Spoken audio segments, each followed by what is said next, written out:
नमस्कार. माझ्या सासूच्या घरी ना चिंचाचा व्यापार होता तिचा. चिचा फोडायला बसायचं लाकडाच्या दांडीने.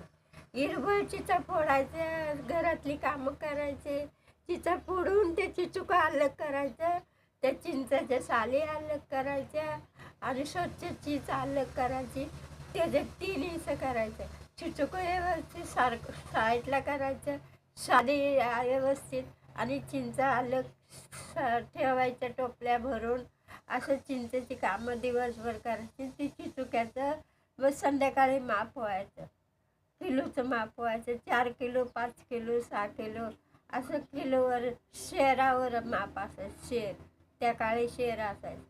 ते गोण्यात भरून ठेवायचं, साफ करून पाकडून. आणि चिंचेतला बुसकाट काढायचं, शिलट्या. आणि मग चिचुकं एकदम साफ करायचं आणि मग ती